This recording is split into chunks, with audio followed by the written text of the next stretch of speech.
Focus Warrior podcast with John and Aaron. The high energy continues Ooh, into the weekend, bro. we're trying, man.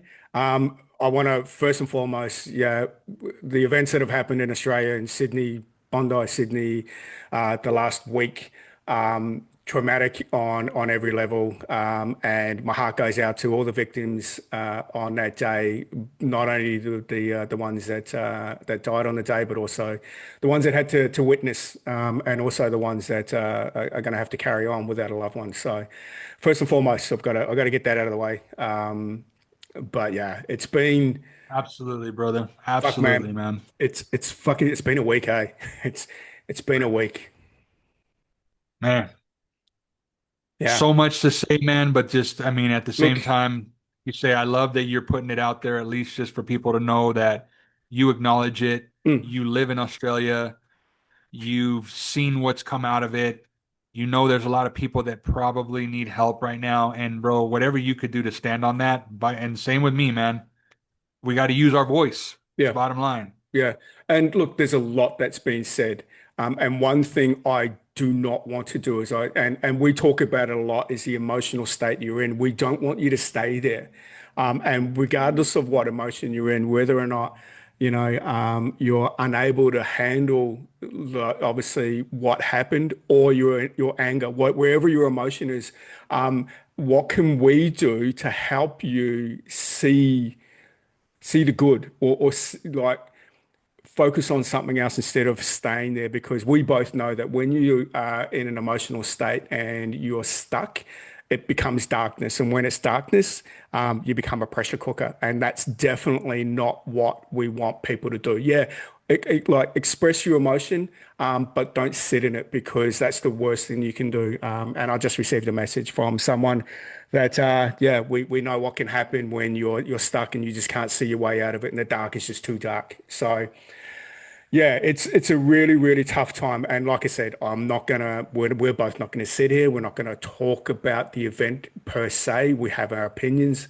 And the thing is that how can I utilize my opinion to still become better, to be even, stand up and lead, and just become that voice of not necessarily reason, because I don't want to not turn a blind eye to it. It fucking happened and it was horrendous. But at the same time, how can we not necessarily, like, I'm not looking at the government to save me. It's like we've always said, no one's here to save you. So what can I do to ensure I can still move forward, and put my best foot forward and become the best version of myself? And what do I need to do in those instances? So yeah, Bro, and coming from you living out there, man, I mean, again, it's so impactful. And I just really want the Australian listeners out there to just pay attention to Aaron's message, because he's not telling you what to do. We're not telling you what to do. We're not telling you what to feel.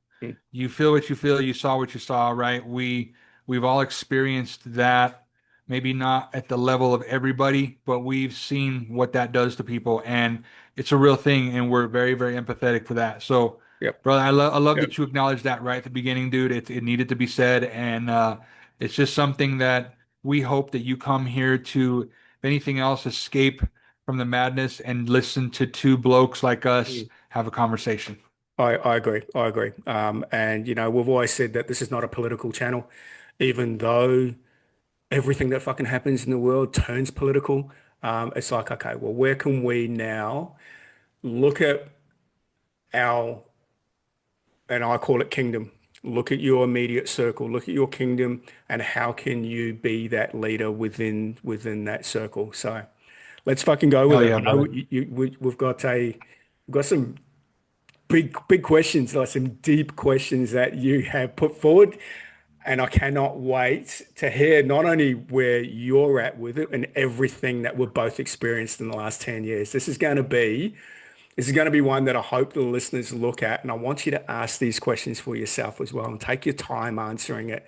This is not something that you're going to have an answer straight away in most cases. So sit with it and just go deep, find out what comes up. So, bro, hit me, hit us with these questions, brother.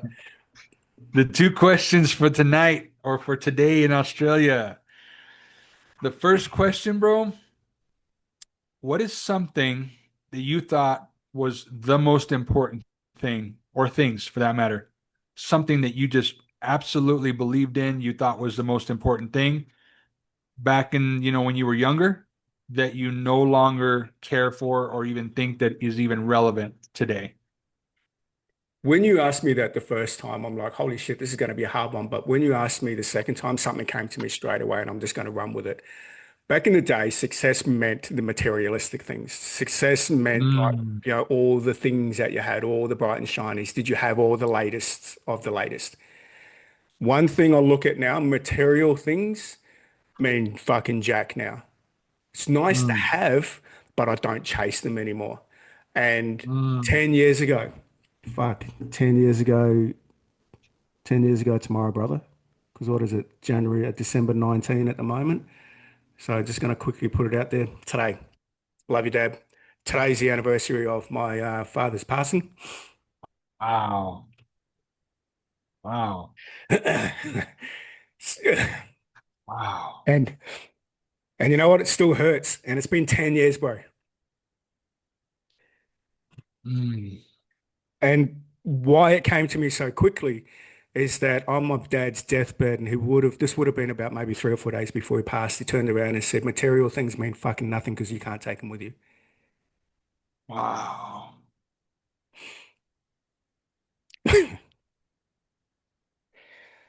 Yes, brother. So, yeah, and that stuck with me ever since. So, yeah, love you, Dad. Wow, bro. All right. Yeah. Fuck, I didn't even know. I was looking at the calendar the last couple of days. I'm like, it's getting close. It's getting close. It's going to be Dad's 10-year anniversary since he passed. Um, and looking at the phone now, um, man, grief never gets easier, huh? Like we're always grieving. We just get better of seeing the good and not seeing at the constant sadness and the constant loss. Um, so yeah, Bro, do you mind if I ask a follow-up on that since you brought that specific subject up? of Do course, you feel any level of regret that you didn't have? I mean, I don't want to bring anything out that doesn't need to come out, but do bro, this you is feel any regret man, that we've said from the start, bro, that this was always going to be a raw, honest conversation that oh yeah, of course, dude. But I mean, I don't want to lob it out there and have your business out to everybody that, if you're keeping it sacred, I want that to be respectful, right? But appreciate. question for you, bro, is from a from the standpoint of, I mean, you said it's been 10 years, dude. I Yeah, can't even wrap my head around that, Aaron. That's just wow. But my question to you, bro, is back then, rewinding 10 years ago, right? And even before your dad got sick, relationship wise, mm, you feel like, fuck, I missed out. I missed out on some stuff with that man. Maybe we were just two hard heads, always beefing or whatever it was, bro. Do you feel that? Is that part of it? Or are you at peace with that? you try and be at peace with it, but it's hard. Um, You always, and because we're both men that go through grief, you always go, man, what if I had one more conversation? fuck yeah, bro. What if Yeah. I could have just talked to him one more fucking time, right? Absolutely. The amount of times that I have said to myself in the last 10 years, I wish I could have one more conversation. Fuck, I can't, I could not be able to comprehend the amount of times I've said that to myself. And look, I've said on the podcast before that my dad and I had a we had a tough relationship. Like, we had our times ever since I was 16 years old. I remember one time dad came home from the pub. He was pissed. I was on the table. I was pissed and I was stoned. Like I was fucking partying at home. And the threat of him, like, kicking me out of home and not in so many words saying that he was, disappointed in me, but I was this hothead 16-year-old, like, who the fuck do you think you are kind of thing. And, we were just about to go to fisticuffs. But then it got to a point where like mum and dad separated for fuck, it would have been maybe about a year, I'd say. And I went straight to mum's side and, lived with mum for a bit and looked after mum and went, fuck you, dad. And that was for about shit, 3 or 4 years. 3 or 4 years, I hardly spoke to my dad. And then it would have been when I was probably 27, 28, and about to move to Australia. And I'm like, fuck, I'm going to have to mend something here. I'm at least going to have, because he's my dad. He's like, he's my fucking father. It's like, I've got to have some form of relationship with him because if I'm going to have kids, I want them to have a relationship with their grandfather. So I looked at it from that perspective and, we slowly mended, like, I wouldn't say mended, but we slowly began a friendship again.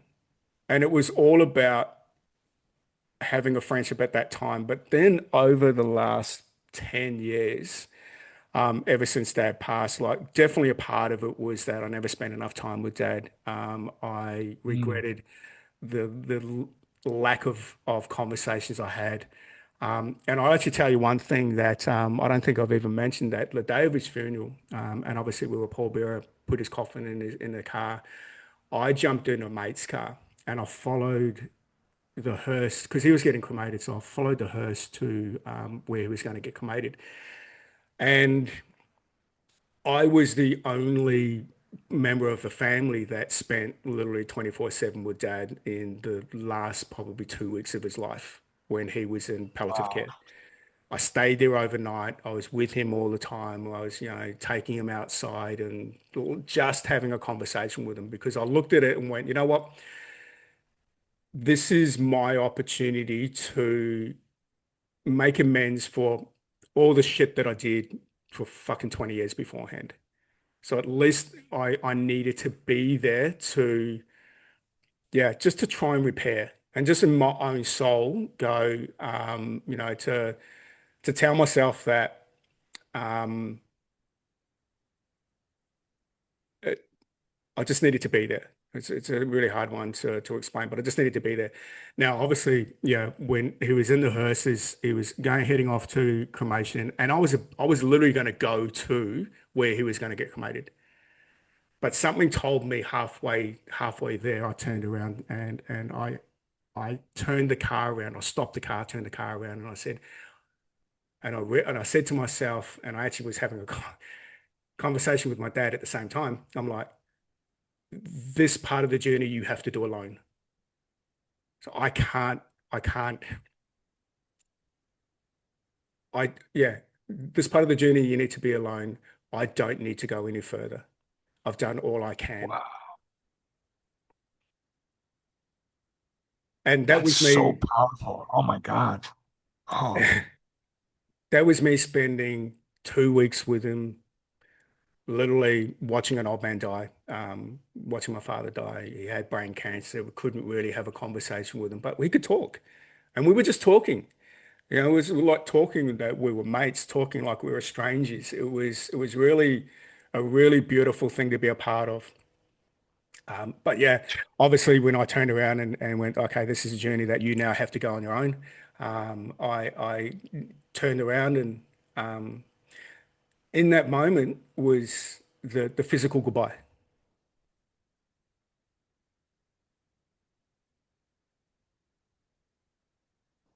which for a lot of people it's hard to say.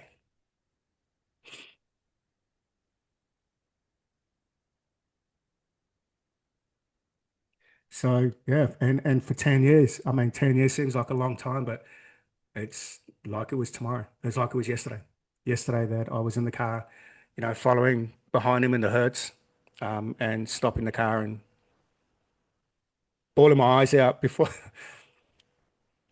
before I could compose myself and turn back and like join everyone else in the celebration. So yeah, it was big, and the biggest thing for me in the last 10 years has been all about not forgiveness, but understanding.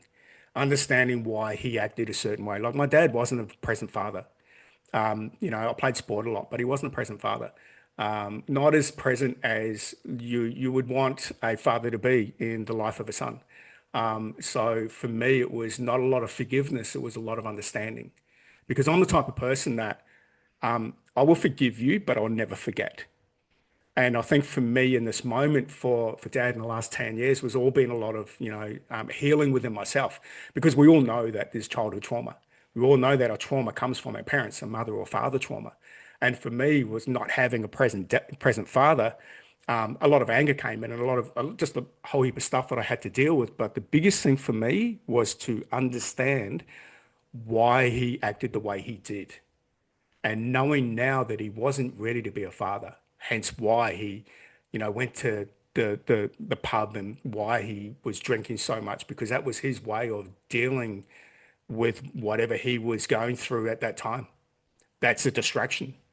That's you drowning, well, they say drowning your sorrows when you're drinking. So it was his way of being able to drown out like all the shit that he was dealing with, all the darkness he was dealing with, all his like father issues that he was dealing with. Because I believe that his dad wasn't the perfect father either.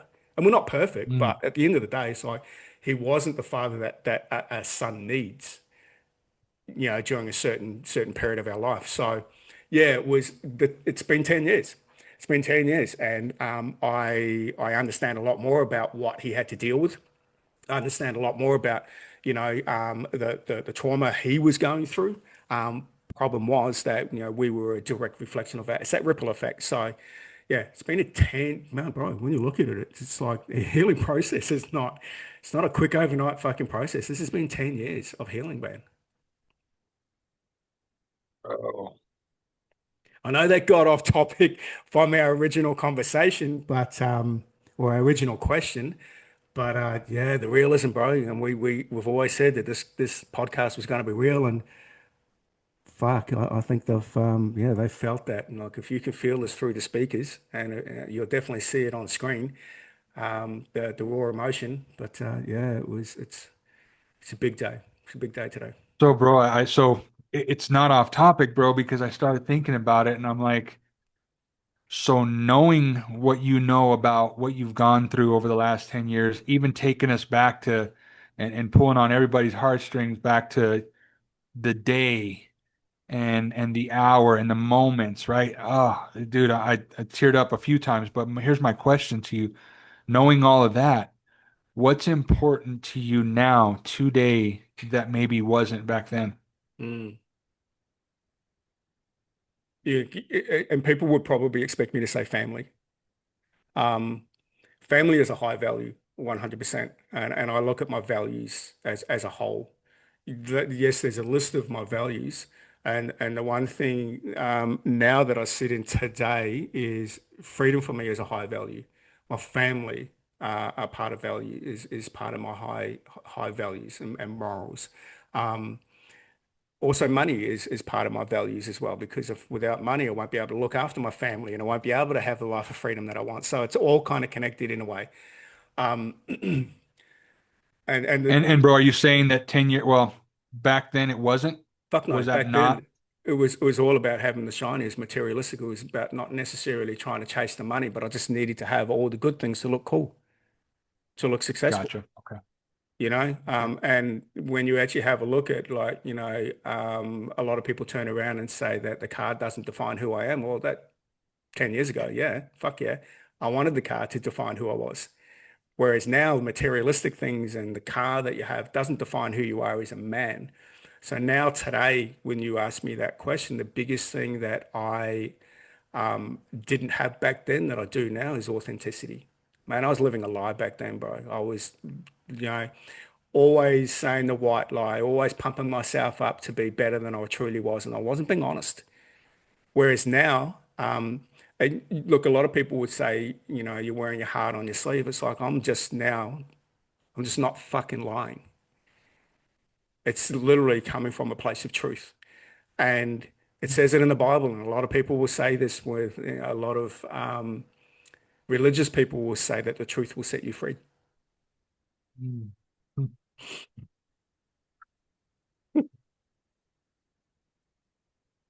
Mm. And I will tell you that once you start getting to a point where you can start telling the truth,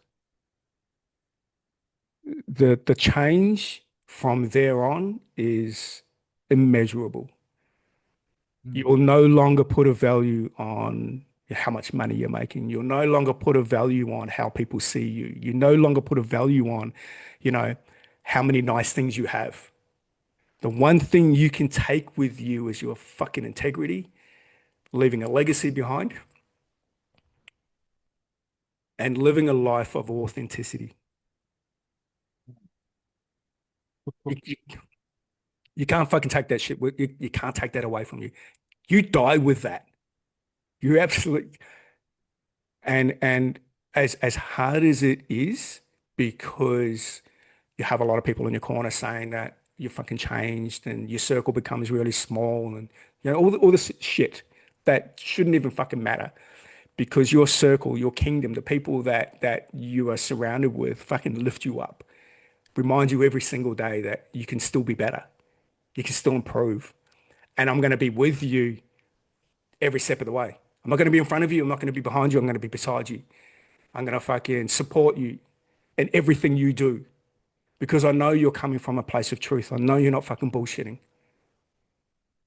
and that should matter so much to people. But obviously, some it does, which I love surrounding myself with those kind of people that are just fucking honest, you know. Um, but there's also a lot of people that don't. Probably why? Why? There's so many people that want to get off grid, and there's so many people that kind of want to run away. And it's like, well, no, I've now got a people see me as that man that is not afraid to speak up and say what needs to be said that other people are thinking. People are seeing me as that person. But it's all well and true you saying that. If you're just saying that for clout, then you're not coming from a place of truth. It's like how you literally live in your life. How do you live your life every single day? And if you're doing all the things that you said you were going to do and that you're telling other people that you're doing, then you're living from an honest place. That to me fucking matters more than anything else. Because like I said, that shit you take with you wherever you go. Man, brother, This is a fucking Terry. so many things Holy that open up shit. that question. Holy shit. This has been probably, but you know what? I'm feeling at the moment though, this is definitely it's been a conversation that needs to be had. And I'm going to ask you the same two questions, bro. In Yeah. your lifetime, what was important now that's not important? What's important now that wasn't important back then or in the past?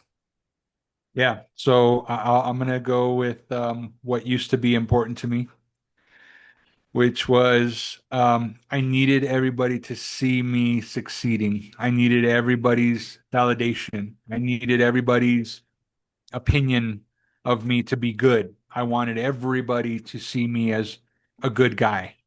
And I'll tell you, Aaron, I think that comes a little bit from being the oldest child of all my siblings.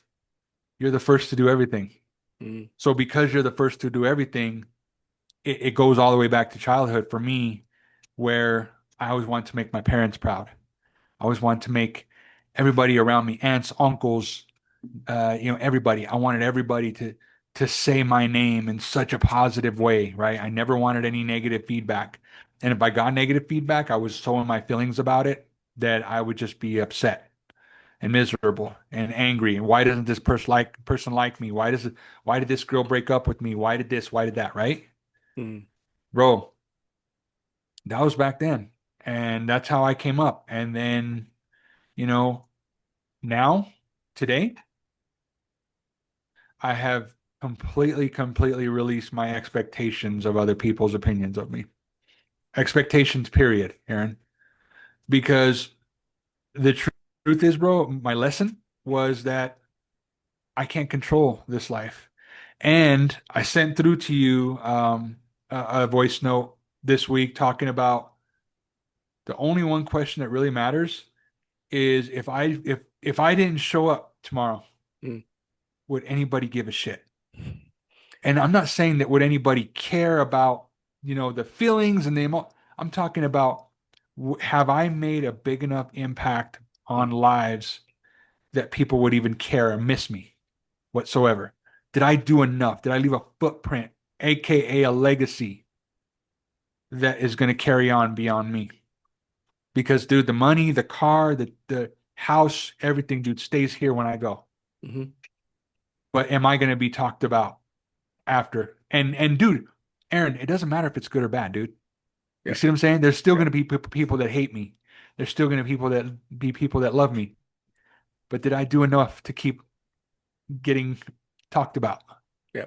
Right? Oh, Yeah. that guy was a fucking asshole. I couldn't stand him. He did too much positivity shit. He's still Or, talking about man, me. that guy every time he opened his mouth, I wanted to hear what he had to say. Yeah. Right? And bro, I mean, Aaron, no joke, dude.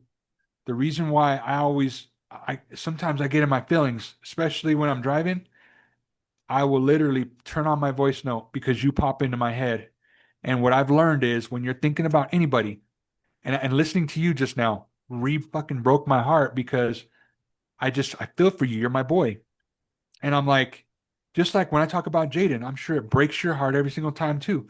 The thing is, bro, is that I I I open up my phone and I say, brother, fucking love you, man. Thank you for always being my friend. Thank you for being there for me. I'm so fucking grateful for you. You know why, Aaron? There's gonna come a day, bro, when I'm not here Yep. and you're here and you Yep. have that phone and you can replay that and that sticks with you.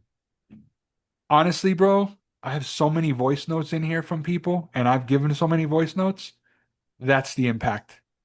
It gets me even a little bit choked up thinking that way because that's how I want it. I want people to be able to go back to these episodes, man, in Mm. fucking 50 years and be like, my dad was a fucking gangster.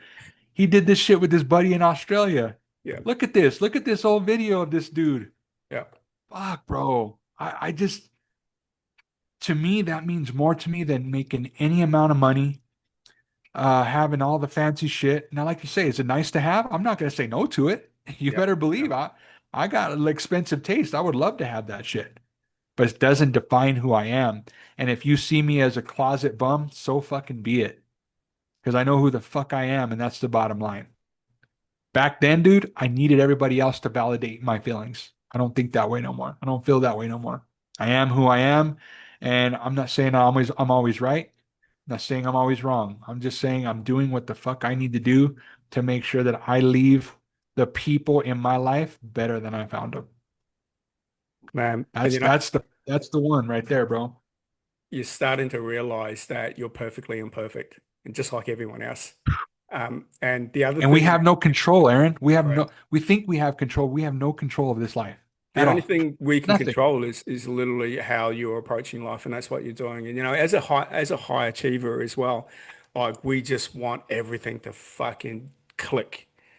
And Yes. it's hard. Like anyone that's listening to this, that's a high achiever. You know exactly what we're talking about. And that's our daily struggle, going from there. I know we've only got a few minutes to go, and I fucking don't want to Yeah. rush this. We've got one more question. Though. What's important today that wasn't important in the past? You probably answered it Well, in a roundabout way. well, that's the one I just answered, right? What's important today that wasn't back then? Um, or no, what was it? Fuck, now I'm Yeah. all flip-flopped, Aaron. Um, so back, all right, man. So going back, what wasn't important to me back then? Mm. Um, I would say that my biggest thing back then was I was super selfish and did not care what others thought. Now, that sounds like a little bit of the same answer, but it's not. And here's what I mean. I wasn't empathetic. I thought that I had it all figured out when Was I it was all? young. Yeah, yeah. I I get you. was doing what I did and it was unapologetic and I didn't give a shit, right? Where when I say that now, I am 1000% empathetic to people's situations. And you know what changes? Well, you know what changed me in that, Aaron? Grief. Mm, Same mm, as you. mm. Grief changes your whole perspective on shit. Big time. It makes you look at people's situations so much different because now I know everybody's battling something. Everybody, bro. Name me one person that's not going through shit. Yep, The yep. difference is I would go back in the day, I would go, oh, it sucks for you. I'm here for you if you ever need me, but wouldn't be. Now I will sit with you as long as you need me. You better damn well believe it.